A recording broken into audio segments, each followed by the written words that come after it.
Students, हमने पिछली कुछ क्लासेस में फिनॉल्स के प्रिपरेशंस और उनके रिएक्शंस के बारे में स्टडी किया था। आज हम कुछ नेम रिएक्शंस के बारे में बात करेंगे जो कि बहुत इम्पॉर्टेंट और बहुत कॉमन रिएक्शंस हैं। तो फिनॉल का सबसे पहला रिएक्शन जो हम स्टडी करने वाले हैं नेम रिएक्शंस के अंतर्गत वो है fries rearrangement. Now what is fries rearrangement? हमने रिएक्शंस जब स्टडी किए थे फिनॉल के, तब हमने ये देखा था कि जब हम फिनॉल को एसिटाइल क्लोराइड के साथ में रिएक्ट करते हैं तो फिनॉल का जो एसिटिक हाइड्रोजन है वो सब्स्टिट्यूट हो जाता है और हमें फिनाइल एसीटेट मिलता है। तो ये तो हमारा रिएक्शन था फिनॉल का। अब यहाँ पर रीअरेंजमेंट की बात आती है। तो जब हम इस तरह के फिनाइल एसीटेट को लेविस एसिड एल्यूमिनियम क्लोराइड के साथ में हीट करते हैं, जब हमने कार्बन डाइसल्फाइड को सॉल्वेंट की तरह से लिया है, तो ये देखा गया है कि ये जो एसिटाइल ग्रुप है CH3CO ग्रुप जो है वो माइग्रेट करता है, रीअरेंज करता है और OH ग्रुप की ऑर्थो पोजीशन पर आ जाता है और फॉर्म करता है ऑर्थो हाइड्रोक्सी एसिटोफिनॉन। और जैसा हमने पहले भी बात की थी, OH ग्रुप जो है वो एक ऑर्थो पैरा डायरेक्टिंग ग्रुप होता है। इस वजह से ये एसिटाइल ग्रुप पैरा पोजीशन पर भी इंट्रोड्यूस हो जाता है और इस तरह से ऑर्थो हाइड्रोक्सी एसिटोफिनॉन और पैरा हाइड्रोक्सी एसिटोफिनॉन के मिक्सचर की फॉर्मेशन होती है। तो ये एक रीअरेंजमेंट रिएक्शन है जहां पर हमने हमारा जो सबस्ट्रेट है फिनाइल एसिटेट, उसमें हमने कुछ भी और ऐड नहीं किया है बाहर से reactant. This is aluminium chloride, simply एक कैटलिस्ट है, ये सॉल्वेंट है। हमने कोई दूसरा रिएक्टेंट ऐड नहीं किया है, सिर्फ कंडीशंस ऐसी की हैं जिससे जो ग्रुप ऑलरेडी फिनॉल में प्रेजेंट था, फिनाइल एसीटेट में था, वो उसकी ब्रेकिंग हो जाती है यहाँ से और उसका माइग्रेशन होके नई जगह पर सेम मॉलिक्यूल में ऐड होके हमें नया प्रोडक्ट देता है। तो ऐसे रिएक्शंस जिनमें हम सबस्ट्रेट एक ही लेते हैं और कंडीशंस की वजह से, रिएक्शन कंडीशंस की वजह से कुछ ऐसी हमें नए प्रोडक्ट्स मिलते हैं, तो इस तरह के रिएक्शंस को हम रीअरेंजमेंट रिएक्शंस कहते हैं। So the rearrangement of phenyl acetate to give ortho and para-hydroxy acetophenons is called Fry's rearrangement. जब हम ये रिएक्शन लो टेम्परेचर पे करवाते हैं तो हमें पहले पैरा आइसोमर मिलता है। दैट इज, अगर हम 25 डिग्रीज पे ये रिएक्शन कराते हैं तो हमें 4 हाइड्रोक्सी 2 मिथाइल एसिटोफिनॉन मिलता है। यहाँ पर हमें ध्यान देने की जरूरत ये है कि हमारे पास में एक एसिटाइल ग्रुप सब्स्टिट्यूएंट है और एक OH ग्रुप सब्स्टिट्यूएंट है।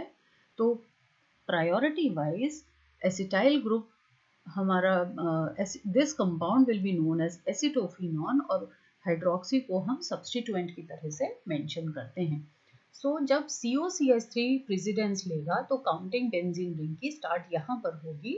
जिस पोजीशन पर COCH3 प्रेजेंट है उसे हम 1 कहेंगे और OH को हम लोएस्ट पोजीशन देने की कोशिश करेंगे, including all the other substituents which are present in the compound.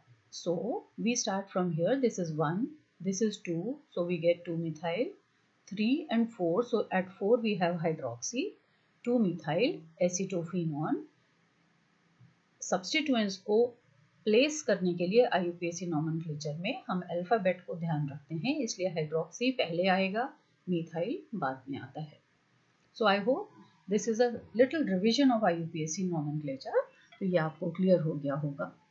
So coming back to the Fries rearrangement, जब हम 25 डिग्रीज पे हमने किया तो ये पैरा पोजीशन पे सब्स्टिट्यूएंट जाता है, रीअरेंज्ड प्रोडक्ट हमें पैरा पोजीशन पे देखने को मिलता है। जबकि अगर हम हायर टेम्परेचर पे करते हैं तो हमें ऑर्थो आइसोमर इसका मिल जाता है। So this is one point जहां पे हम रिएक्शन कंडीशन डिपेंडेंट बात करते हैं। अब यदि ऑर्थो पोजीशन ऑक्यूपाइड है तो हमारे, जैसे हम इस केस में देख रहे हैं, ऑर्थो पोजीशन पे ऑलरेडी एक मिथाइल ग्रुप प्रेजेंट है, तो ये जो CH3CO ग्रुप का जब माइग्रेशन होगा तब ये पैरा पोजीशन पर आएगा एट लो टेम्परेचर ऑल्सो। अभी हमने देखा था लो टेम्परेचर पे पैरा आइसोमर मिलता है, यहाँ पे हमें इस तरह से ये प्रोडक्ट मिलता है। जब हम मैकेनिज्म की बात करते हैं तो इसमें हमें पता है मैकेनिज्म्स दो तरह के हो सकते हैं, इंटरमॉलिक्यूलर एंड इंट्रामॉलिक्यूलर। तो जब इंटरमॉलिक्यूलर मैकेनिज्म की बात होती है उसको हम पहले स्टडी करते हैं। तो ये है हमारा फिनाइल एसीटेट। इसमें हमने फिनाइल एसीटेट को जब हम रिएक्ट करा रहे हैं तो हमारे पास में एल्यूमिनियम क्लोराइड लेविस एसिड के साथ हमने रिएक्ट कराया है। नाउ लेविस एसिड हमें पता है इलेक्ट्रॉन डेफिशिएंट कंपाउंड्स होते हैं और ये इलेक्ट्रॉन को एक्सेप्ट कर सकते हैं। So what happens, phenolic oxygen पर लोन पेयर ऑफ इलेक्ट्रॉन्स दो होते हैं, ये हमें पता है ऑक्सीजन के पास में हमेशा दो लोन पेयर्स होंगे। तो एक लोन पेयर इस एल्यूमिनियम क्लोराइड के साथ में बॉन्ड फॉर्मेशन करता है और इस तरह से हमें फिनॉल के ऑक्सीजन पे एल्यूमिनियम क्लोराइड का बॉन्ड फॉर्मेशन देखने को मिलती है। नाउ एल्यूमिनियम क्लोराइड ने यहाँ से जब इलेक्ट्रॉन्स लिए हैं तो एल्यूमिनियम क्लोराइड AlCl3 ही है, यहाँ पे माइनस चार्ज आ जाएगा, इलेक्ट्रॉन डेंसिटी बढ़ जाएगी और ऑक्सीजन ने अपना एक लोन पेयर दे दिया है, ट्राइवेलेंट हो गया है, तो इस पे पॉजिटिव चार्ज आ जाएगा। हमें पता है ऑक्सीजन एक इलेक्ट्रोनेगेटिव एलिमेंट है, इस पर पॉजिटिव चार्ज बहुत अनस्टेबल स्ट्रक्चर को फॉर्म करेगा, इसलिए ये अपने इस CO बॉन्ड के इलेक्ट्रॉन्स को ले लेता है। C पर जब इलेक्ट्रॉन डेफिशिएंसी होगी तो ये C डबल बॉन्ड O में ऑक्सीजन पर जो दो लोन पेयर्स थे उनमें से एक लोन पेयर यहाँ पे बॉन्ड फॉर्मेशन कर लेगा। सो व्हाट हैपेंस इज इस CO बॉन्ड की ब्रेकिंग हो जाएगी यहाँ पे और हमें इस तरह से ऑक्सीजन पर नजर आ रहा है लोन पेयर ऑफ इलेक्ट्रॉन्स वापस दो हो चुके हैं और ये एल्यूमिनियम क्लोराइड पर नेगेटिव चार्ज है और इस CO बॉन्ड ब्रेकिंग में कार्बन ऑक्सीजन के जो इलेक्ट्रॉन्स थे वो क्योंकि ऑक्सीजन के पास चले गए हैं तो ये RCO जो मोइटी है इस पर पॉजिटिव चार्ज आ गया है, राइट। तो ये हमारे पास में RCO बन गया है जो कि रेजोनेंस स्टेबलाइजेशन करता है। ऑक्सीजन के लोन पेयर्स जो हैं वो यहाँ पे ट्रिपल बॉन्ड बना लेते हैं और RC triple bond O with a positive charge जिसे हम एसाइलियम आयन कहते हैं इसकी फॉर्मेशन हो जाती है। Now we have RCO the acylium ion और इस RCO का अब ये हमारा इलेक्ट्रोफाइल बन गया है तो इस पे सिंपली एक इलेक्ट्रोफिलिक सब्स्टिट्यूशन रिएक्शन हो जाएगा फिनॉल पर।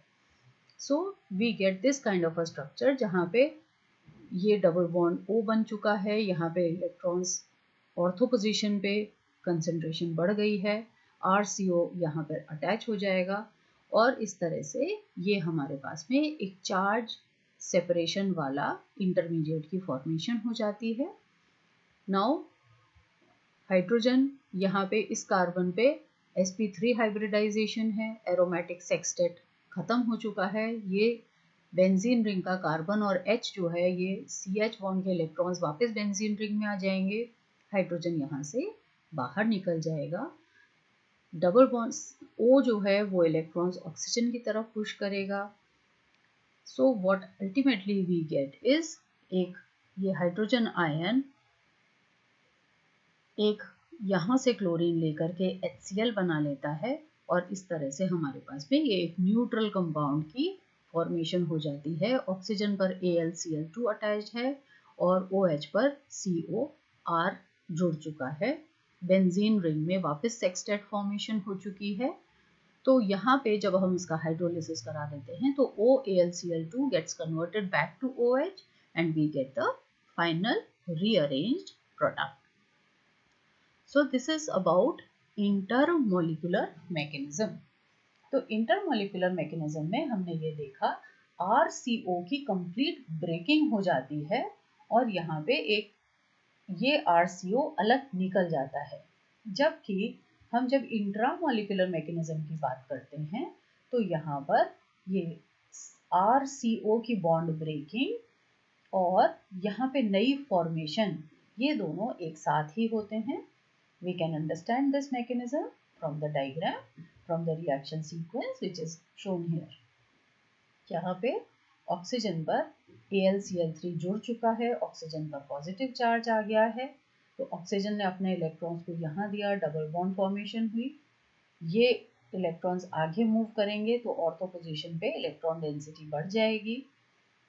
ऑक्सीजन ने इलेक्ट्रॉन्स यहाँ से ले लिए हैं क्योंकि ऑक्सीजन पॉजिटिवली चार्ज है, ये RCO पॉजिटिवली चार्ज हो गया, यहाँ पर इलेक्ट्रॉन डेंसिटी बढ़ जाती है तो COR यहाँ जुड़ गया।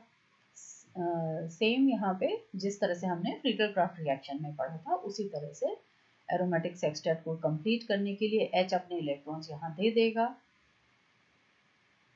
इस तरह से इलेक्ट्रॉन्स देने के बाद में हाइड्रोजन आयन निकल जाएगा, एक क्लोरीन यहाँ से ये ले लेगा, HCl निकल जाता है, OAlCl2 की फॉर्मेशन हो जाती है जो कि हाइड्रोलिसिस के बाद में हमें फाइनल प्रोडक्ट दे रहा है। So this is about fries rearrangement, जहाँ पर हम फिनाइल एसीटेट का रीअरेंजमेंट टू ऑर्थो, यहाँ पे ऑर्थो पोजीशन पे एसिटाइल ग्रुप सब्स्टिट्यूट हो जाता है, resulting in the formation of substituted acetophenone. I hope this is clear to you all students. Now we move to the second reaction which is Claisen rearrangement, जहाँ पर phenol में हम देख रहे हैं इस तरह से H has been substituted by the allyl group. allyl group कौन सा होता है? जिसमें CH2 double bond CH CH2 यहाँ से बॉन्ड फॉर्म करता है। So this is our allyl aryl ether. Oxygen में एक तरफ एराइल ग्रुप प्रेजेंट है, दूसरी तरफ एलाइल ग्रुप प्रेजेंट है। तो जब हम इस तरह के ईथर्स यानी एलाइल एराइल ईथर को जब हम अपने आप खुद अलोन के साथ में हीट करते हैं एट 200 डिग्रीज, तो इसका रीअरेंजमेंट हो जाता है। ये जो एलाइल ग्रुप है इसका माइग्रेशन हो जाता है to ortho and para positions. This is known as Claisen rearrangement. ध्यान देने की बात है कि यहाँ पे सिर्फ हम एक कंपाउंड को हीट कर रहे हैं, इसमें हमने कोई कैटलिस्ट भी नहीं डाला है। जैसा कि पहले रिएक्शन में फ्राइज रीअरेंजमेंट में हमने देखा था, यदि ऑर्थो पोजीशन पे कोई सब्स्टिट्यूएंट प्रेजेंट होता है तो माइग्रेटिंग ग्रुप हमारा पैरा पोजीशन पे आता है। वही यहाँ पर भी देखने को मिलता है कि एलाइल ग्रुप यहाँ पर ऑर्थो दोनों पोजीशंस ऑक्यूपाइड हैं, इसलिए ये पैरा पोजीशन पर आ जाता है। सो इसके मैकेनिज्म को स्टडी करने के लिए नाउ एलाइल ग्रुप में हमारे पास में 3 कार्बन एटम्स की चेन है जिसमें टर्मिनल कार्बन पे डबल बॉन्ड होता है। फाइनल प्रोडक्ट में भी हम देख रहे हैं, स्टार्टिंग कंपाउंड में ये है और फाइनल प्रोडक्ट में भी इसी तरह का ग्रुप है। तो अब हमें यह पता लगाना है कि ये जो ब्रेकिंग हो रही है यहाँ से इस पोजीशन से OCH2 पर ब्रेकिंग जो हो रही है, तो ये जो ग्रुप है ये इस CH2 से अटैच हो रहा है या इस वाले CH2 से अटैच होता है। तो इस तरह की स्टडीज करने के लिए हमें हायर आइसोटोप ऑफ कार्बन को यूज करना होता है। तो ये रिएक्शन स्टडी किए गए हैं और ये देखा गया है कि ये हमारे पास में अल्फा बीटा एंड गामा है। गामा पे जो स्टार बना है इसका मतलब ये है कि ये carbon higher isotope C14 isotope है। तो अब हमें क्या करना है, स्टार्टिंग कंपाउंड में हमने लेबल्ड कार्बन ले लिया है और इस लेबल्ड कार्बन की फाइनल प्रोडक्ट में पोजीशन हमें ये बताएगी कि रिएक्शन का मैकेनिज्म क्या है। ये कार्बन किस कार्बन से यहाँ पे एलाइल ग्रुप अटैच होता है। So it has been seen, final product इस तरह का देखा गया है कि जो कार्बन बेंजीन रिंग से जुड़ता है उस पर हायर आइसोटोप प्रेजेंट है, वो हायर आइसोटोप है कार्बन का, यानी यहाँ पर बॉन्ड्स का रिवर्सल हो जाता है। अब इसको हम स्टडी करने के लिए मैकेनिज्म को स्टडी करते हैं।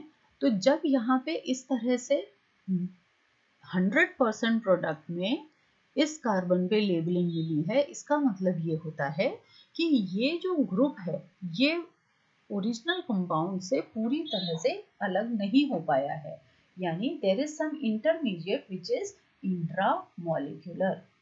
तो इस तरह से हम इसके मैकेनिज्म को स्टडी करें तो आपको ज़्यादा अच्छी तरह से समझ में आएगा। वी हैव दिस फिनॉल, इस पर OCH2 CH double bond CH2 यानी एलाइल ग्रुप प्रेजेंट है।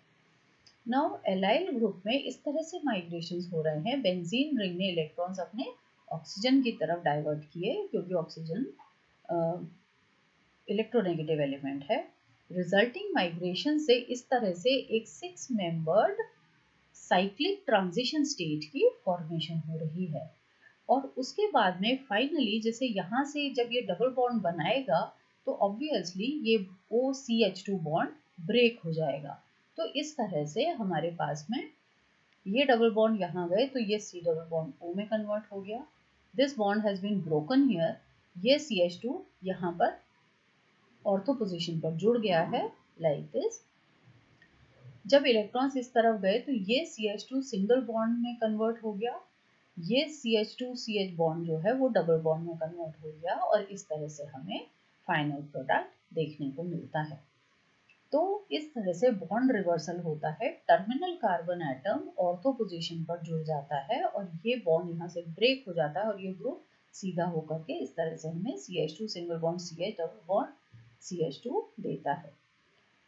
फाइनली अब वही होगा, सेक्सटेट एरोमेटिक सेक्सटेट को कंप्लीट करने के लिए ये हाइड्रोजन अपने इलेक्ट्रॉन्स यहाँ दे देगा, एस हाइड्रोजन आयन निकल जाएगा, ये इलेक्ट्रॉन्स ऑक्सीजन की तरफ पुश होंगे, ये HO से जुड़ जाएगा और हमें इस तरह से रीअरेंज्ड प्रोडक्ट हमें मिल जाता है। सो दिस इज हाउ हमने स्टार्टिंग में जब हमने रिएक्शन देखा था तो यहाँ पे हमने क्या देखा था, एराइल एलाइल ईथर्स का कन्वर्शन इनटू फिनॉल्स जिसमें एलाइल ग्रुप अटैच है, यानी एलाइल फिनॉल्स की फॉर्मेशन होती है। This is one rearrangement, this is called Klaassen rearrangement. अब हमने ये भी देखा है कि जहां पर ऑर्थो सब्स्टिट्यूशन होता है वहां पर पैरा पोजीशन पे भी सब्स्टिट्यूएंट हो जाता है। तो यहाँ पे ये देखा गया है कि यदि ऑर्थो पोजीशंस ऑक्यूपाइड हैं तभी ये ग्रुप पैरा पोजीशन पर आता है। इस केस में क्या होगा, क्योंकि यहाँ पर एक H है तो ये एक बार तो ये ग्रुप यहाँ पे सब्स्टिट्यूट हो जाएगा और फिर अगेन इसका सब्स्टिट्यूशन होगा, पहली बार में रिवर्सल होगा, दूसरी बार में फिर से रिवर्सल होने की वजह से स्टार्टिंग कंपाउंड में जिस तरह से होता है यहाँ पे टर्मिनल कार्बन पे लेबलिंग पाई गई है। तो इस तरह के जो रिएक्शंस होते हैं उन्हें हम सिग्मा ट्रोपिक रीअरेंजमेंट रिएक्शंस कहते हैं, जो कि आप पोस्ट ग्रेजुएट लेवल की स्टडी पर आगे पढ़ेंगे। सो आई होप स्टूडेंट्स ये दो इम्पॉर्टेंट रिएक्शंस आपको अच्छी तरह से समझ में आ गए होंगे। प्लीज़ इनको रिएक्शन मैकेनिज्म को लिखिए ताकि ये कॉन्सेप्ट आपको क्लियर हो जाए। और यदि कोई प्रॉब्लम है तो यू कैन पोस्ट इट आपके व्हाट्सएप ग्रुप में, आप पोस्ट कीजिए या मुझे कांटेक्ट कीजिए, I will explain them to you again. Thank you students, in our next class हम और नेम रिएक्शंस के बारे में बात करेंगे।